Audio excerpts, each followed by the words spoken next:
স্বাগতম আমার প্রিয় ক্লাস 6 এর ছাত্রছাত্রীরা। একটা প্রশ্ন, তোমরা কি জানো জিওগ্রাফিতে স্কোর বাড়ানোর সবচেয়ে সহজ উপায় কি? তা হলো প্রশ্নগুলো আগে থেকে জেনে ঠিকমতো প্রস্তুতি নেওয়া। আজ আমরা ঠিক সেই কাজটাই করব।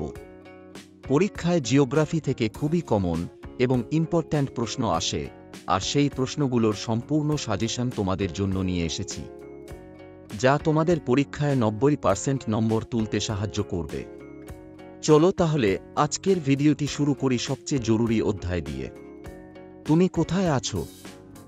অধ্যায় 3, তুমি কোথায় আছো? প্রশ্নের মান 2 বা 3। 1. পৃথিবীর অক্ষ কাকে বলে? 2. অক্ষরেখা কাকে বলে? অক্ষরেখার বৈশিষ্ট্যগুলি লেখো। 3. নিরক্ষীয় তল কাকে বলে? 4. নিরক্ষরেখা বা বিষুবরেখা কাকে বলে? এর মান কত? 5. নিরক্ষরেখাকে বিষুবরেখা বলা হয় কেন? 6. কক্ষপথ কাকে বলে? 7. কক্ষতল কাকে বলে? 8. দ্রাঘিমারেখা কাকে বলে? দ্রাঘিমারেখার বৈশিষ্ট্যগুলি লেখো। 9. নিরক্ষরেখাকে মহাবৃত্ত বলা হয় কেন? 10. অক্ষরেখা ও দ্রাঘিমারেখার পার্থক্য লেখো। 11. উত্তর মেরু ও দক্ষিণ মেরু কাকে বলে? এদের মান কত? অধ্যায় 4, পৃথিবীর আবর্তন। এবার দেখা যাক পরবর্তী অধ্যায় পৃথিবীর আবর্তন। প্রশ্নের মান 2 বা 3। 1. সূর্যের দৈনিক আপাত গতি বলতে কি বোঝায়? 2. পৃথিবীর আবর্তন গতি বলতে কি বোঝায়? 3. পৃথিবীতে দিন রাত্রি হয় কেন? 4. ছায়াবৃত্ত কাকে বলে? 5. উষা ও গোধূলি বলতে কি বোঝায়? 6. মাধ্যাকর্ষণ শক্তি কাকে বলে? 7. পৃথিবীর আবর্তন থেমে গেলে কি হবে? 8. পৃথিবী মহাশূন্যে আবর্তন করছে, কিন্তু আমরা ছিটকে বেরিয়ে যাচ্ছি না, কারণ ব্যাখ্যা করো। 9. মেরিডিয়ান কাকে বলে? 10. আন্তর্জাতিক তারিখরেখা বলতে কি বোঝায়? 11. স্থানীয় সময় কাকে বলে? 12. প্রমাণ সময় কাকে বলে? 13. স্থানীয় সময় ও প্রমাণ সময়ের পার্থক্য লেখো। 14. নিকোলাস কোপার্নিকাস সম্বন্ধে যা জানো লেখো। 15. AM এবং PM বলতে কি বোঝো? 16. অস্ট্রেলিয়ার মানুষ এবং আমেরিকা যুক্তরাষ্ট্রের মানুষের মধ্যে কে আগে নববর্ষ উদযাপন করবেন এবং কেন? 17. আবর্তন গতির 3টি প্রধান ফলাফল ব্যাখ্যা করো। পরবর্তী অধ্যায় আবহাওয়া ও জলবায়ু। এবার দেখা যাক পরবর্তী অধ্যায় আবহাওয়া ও জলবায়ু। প্রশ্নের মান 2। 1. আবহাওয়া কাকে বলে? 2. জলবায়ু কাকে বলে? 3. পার্থিব বিকিরণ কাকে বলে? 4. কার্যকরী সৌর বিকিরণ কাকে বলে? 5. ইনসোলেশন কি? 6. অ্যালবেডো কাকে বলে? 7. বিকিরণ পদ্ধতি কাকে বলে? 8. মেঘাচ্ছন্নতা বলতে কি বোঝো? 9. বায়ুর আর্দ্রতা কাকে বলে? 10. সূর্য রশ্মির পতনকোণ কাকে বলে? 11.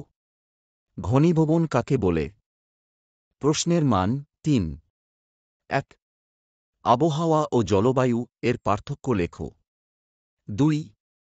সমষ্ণরেখা কাকে বলে? এর বৈশিষ্ট্যগুলি লেখো। 3. কেন মেঘলা রাতে গরম পড়ে? 4. বর্ষাকালে ভেজা বা স্যাঁতসেঁতে প্রকৃতি হয় কেন? প্রশ্নের মান 5। 1. বায়ুমণ্ডল কি কি পদ্ধতিতে উত্তপ্ত হয়? 2. অক্ষাংশের ভিত্তিতে পৃথিবীর প্রধান তাপ বলয়গুলি সম্পর্কে আলোচনা করো। পরবর্তী অধ্যায় বায়ু দূষণ। এখন দেখা যাক বায়ু দূষণ অধ্যায়ের সবথেকে গুরুত্বপূর্ণ প্রশ্নগুলো। প্রশ্নের মান 2 বা 3। 1. বায়ু দূষণ কাকে বলে? 2. এরোসোল কি? 3. গ্রিনহাউস প্রভাব বা বিশ্ব উষ্ণায়ন কি? 4. কোন দেশগুলোতে কাচের ঘরে সবজি চাষ করা হয়? কেন? 5. আর্থ আওয়ার কি? 6.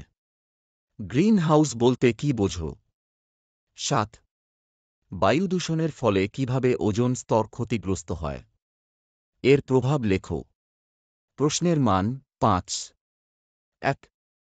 বায়ু দূষণের কারণগুলি লেখো। 2. বায়ু দূষণের ফলাফল লেখো। 3. বায়ু দূষণ নিয়ন্ত্রণের উপায়গুলি লেখো। পরবর্তী অধ্যায় শব্দদূষণ। এখন দেখা যাক শব্দদূষণ অধ্যায়ের সবথেকে গুরুত্বপূর্ণ প্রশ্নগুলো। প্রশ্নের মান 2 বা 3। 1. শব্দদূষণ কাকে বলে? 2. শব্দদূষণ নিয়ন্ত্রণে সাইলেন্স বোর্ডের ভূমিকা কী? প্রশ্নের মান 5. 1. শব্দদূষণের কারণগুলি লেখো। 2. শব্দদূষণের ফলাফলগুলি লেখো। 3. শব্দদূষণ নিয়ন্ত্রণের উপায়গুলি লেখো।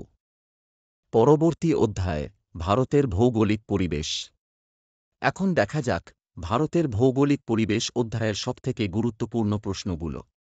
প্রশ্নের মান 2 বা 3। 1. কয়াল কাকে বলে? 2. হিমাদ্রি পার্বত্য অঞ্চলের বিবরণ দাও। 3. হিমাচল অংশের বিবরণ দাও।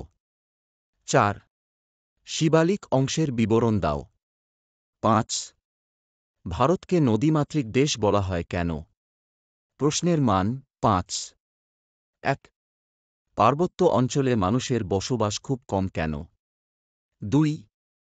ভারতীয় জনজীবনে উত্তর ভারতের সমভূমির প্রভাব লেখো। 3. গঙ্গা নদীর গতিপথ বর্ণনা করো। 4. ব্রহ্মপুত্র নদের গতিপথ বর্ণনা করো। পরবর্তী অধ্যায় মানচিত্র। এখন দেখা যাক মানচিত্র অধ্যায়ের সবথেকে গুরুত্বপূর্ণ প্রশ্নগুলো। প্রশ্নের মান 2 বা 3। 1. মানচিত্র কাকে বলে? এর বৈশিষ্ট্যগুলি লেখো। 2. প্রাকৃতিক মানচিত্র বলতে কি বোঝো? 3. রাজনৈতিক মানচিত্র বলতে কি বোঝো? 4. কার্টোগ্রাফি কি? 5. গ্লোব কি? 6. মানচিত্র স্কেল বলতে কি বোঝো? 7. ছোট স্কেল মানচিত্র কাকে বলে? উদাহরণ দাও। 8. বড় স্কেল মানচিত্র কাকে বলে?